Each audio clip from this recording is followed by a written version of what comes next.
Why is a good drawing numbering system important to have good control over your drafting standards?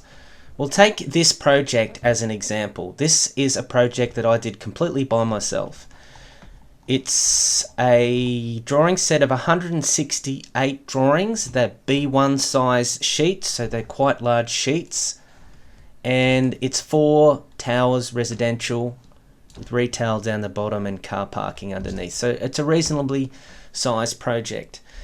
So why good numbering is important is that if you don't have a good numbering system, you'll lose control of the order of your project. And if design changes come and you need to add new things, you don't have a place to fit them in.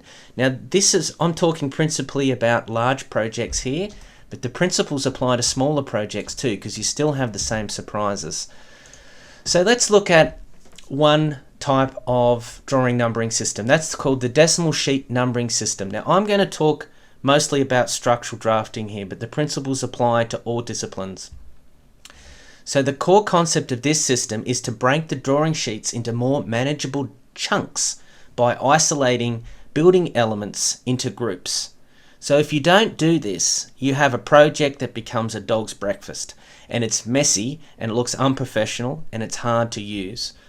So here's one proposed system, and I've used this exact system and it works very well, and I've used variations of this system and it works well too. So we start off with the cover sheets on the S1 series, general notes, drawing schedules, things that are just general at the front. Now the next one is the plans, the most important thing in a drawing set. All the types of plans for the general arrangements, mostly for structural. I've also got S3 for building elevations, S4 for building sections, and you can see this list goes on. Now what we do, so that's the prefix. So how does it work? Well, you say you have S2.1, that's level 1 slab plan. S2.2, that's level 2 slab plan. Now you could do in this system have S.1.1, so you've got level 1 slab plan and the level 1 reinforcing and the pre-stressing layout goes together. That's one way you can do it, and that works well. You could spin out the reinforcing into its own group and view that as its own building element group. There's a couple of ways of interpret it, but whatever you want to do it this consistently so it looks good in a project. So just a couple of notes before I go on to a demonstration of this in the real world. So on smaller projects, plans and details can occupy the same sheet. So in this case, use the lowest applicable division for that sheet number. So if you've got a floor plan, a general arrangement of a structural drawing, and there's still plenty of space on that sheet, there's no problem with cutting some sections and putting some sections on that sheet too. Now I used a decimal separator in this system because decimal commonly means division of a whole, so it's easily understood. So what's the benefits of this system? Well, cross-referencing errors are reduced due to the relative ease of adding new sheets. Changes in design are easier to handle due to easier insertion of additional sheets. Drawing sets are more logical as they follow a set menu, so it makes it easier for the people that you're trying to tell the story to about how to build this thing. Now, benefits from a director's point of view. Cross-referencing has always been a major issue when drawing numbers change. Now, this is less of an issue in Revit, but in 2D drafting it is a thing. This occurs more frequently than it should. Often the problem stems from not allowing enough sheets for expansion of the documentation set, especially when plans have been sequentially numbered. Now with sequentially numbered drawing sheets you can do that too, but I only recommend that on micro jobs like carports or a very small house. Use a system even for small projects. It makes it more scalable if there's surprises. Now with the decimal sheet numbering system, this event is reduced to next to zero. That means less rework of drawings and ultimately a big cost saving for your company. So back to our Revit demonstration here. Let's actually look at the actual model where the drawings are. So I've used a variation of this. So I've got a 4-digit system here. Now the first 2 digit is the group. So the 0, 0. So S is structural, obviously, and 0, 0. So I've got the cover sheets and the general notes in there.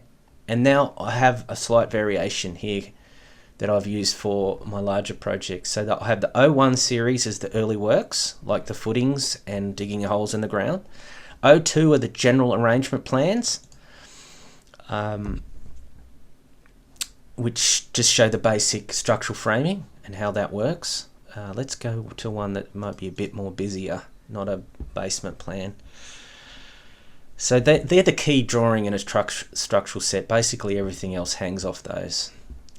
And then the set goes on. I've got O4, I've got the column details, and then I've broken those up by the sheet number.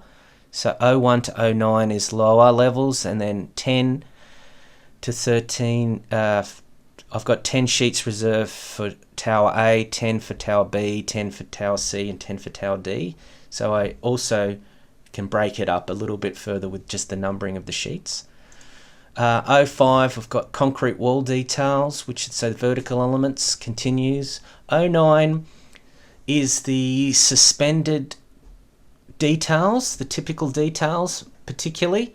So yeah, typical sheet details. I've often put those in their own drawing sets now because I don't want to change those, because sometimes I reference to those in text, and sometimes reports and schedules outside of my drawing set refer to those sheets as well. So I keep them in a set that stays static and doesn't change at all. Now O10, 10 series for this job, I had the PT slab sections in that set. So the sections from the GA. Now the 11 series is steel, and there wasn't a lot of steel in this job, but there was a few. So like steel awnings and things where we put the plans and the details and how to make that. And then lastly, I had a 12 series, which is often I use for science structures. So this thing came along, we weren't sure if it was in our package, but it's a bridge from our facility across to an existing shopping centre.